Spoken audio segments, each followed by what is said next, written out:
ভারতকে একবার পুনরায় বিশ্বের অনেক দেশের আলোচনার সামনা করতে হবে, ভারতকে টার্গেট করা হবে। কিন্তু ভারত সরকার যে সিদ্ধান্ত নিয়েছে সেটার প্রচন্ড দরকার ছিল। ভারত সরকার মে মাসে গমের এক্সপোর্টের ওপর ব্যান লাগিয়ে দিয়েছিল। ওই সময় কিছু দেশ তো ভারতের প্রচন্ড বিরোধিতা করেছিল, কিন্তু বিশ্বের অনেক দেশ গমের জায়গায় ভারতের থেকে রাতারাতি আটা কেনা শুরু করে দিয়েছিল। যেমন সৌদি আরব, কাতার, কুয়েত, ইউএই, তারা পুরো দমে ভারতের থেকে আটা কিনছিল।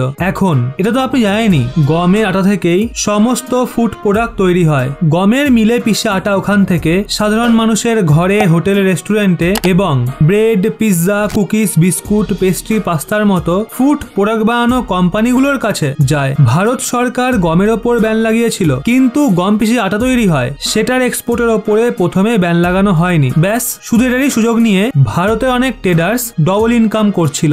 নর্মাল গমের চেয়ে গম আটা বিক্রি করায় ভারতের ট্রেডার্সদের দ্বিগুণ ইনকাম হচ্ছিল। কিন্তু সমস্যার বিষয় হলো, যে উদ্দেশ্য নিয়ে ভারত সরকার গমের এক্সপোর্টের ওপর ব্যান লাগিয়েছিল সেটা তো পূরণই হয় না। ভারত সরকারের আশা ছিল গমের এক্সপোর্টের ওপর ব্যান লাগানোর পর ডোমেস্টিক মার্কেটে যে গমের মূল্য আকাশ ছুঁচ্ছে সেটা 6 থেকে 7 টাকা প্রতি কেজিতে কম হয়ে যাবে, কিন্তু শুধুমাত্র 2 থেকে 3 টাকাই কমেছিল। কারণ ভারতের ট্রেডার্সরা গমের জায়গায় গমে আটা বিক্রি করা শুরু করে দিয়েছিল। ডোমেস্টিক মার্কেটে এখনো সাপ্লাই পর্যাপ্ত পরিমাণে হচ্ছিল না, কারণ লাখ লাখ টন গমের আটা তো বিদেশে ডাইভার্ট হচ্ছিল।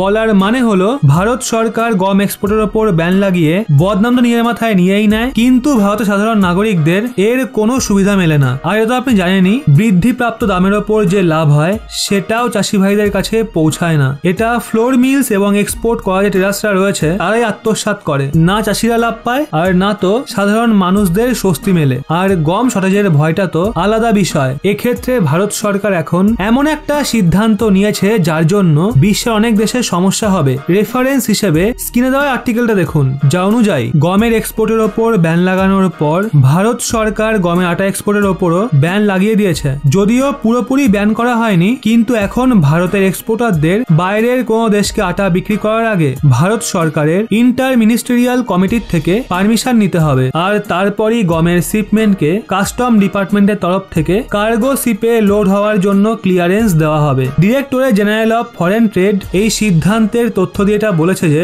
এই সিদ্ধান্ত 12 জুলাই থেকে লাগু হবে। আর 6 থেকে 12 জুলাইয়ের মধ্যে যেই শিপমেন্টকে 6 জুলাইয়ের মধ্যে কাস্টম ডিপার্টমেন্টের কাছে ক্লিয়ারেন্সের জন্য সাবমিট করে দেওয়া হয়েছে, শুধুমাত্র সেগুলোকে জাহাজে লোড করতে দেওয়া হবে। ভারতের ট্রেডার্সরা যারা আগে থেকেই বিদেশ থেকে অর্ডার পেয়েছে, মানে যে অর্ডারগুলো ভারতের ট্রেডার্সরা আগে তুলে নিয়েছে, সেগুলোকেও ভারত সরকার এক্সপোর্ট না করতে দেওয়ার সিদ্ধান্ত নিয়েছে। কারণ অনেক ট্রেডার্স অপ্রত্যাশিতভাবে অনেক মাসের অর্ডার আগেই নিয়েছে, মানে অ্যাডভান্সেই অর্ডার নিয়েছে, যাতে যদি ভারত সরকার গমের মতো গমের আটার ওপরও ব্যান লাগিয়ে দেয় তাহলে এই লুপ হোল তাদের কাছে যেন আগে থেকেই থাকে। আর ব্যানের আগে অর্ডার বুক করার নামে তাদের গমের আটা এক্সপোর্ট করার পারমিশন মিলে যায়। দেখার বিষয় হলো, গমের আটার সঙ্গে সঙ্গে ভারত সরকার গম দিয়ে তৈরি অন্যান্য আইটেম যেমন ময়দা, সুজি এসবের এক্সপোর্টের ওপরেও ব্যান লাগিয়ে দিয়েছে, মানে সেগুলোর ওপরও একভাবে রেস্ট্রিকশন জারি করা হয়েছে। ভারত সরকারের এই সিদ্ধান্তের পর এখন মনে করা হচ্ছে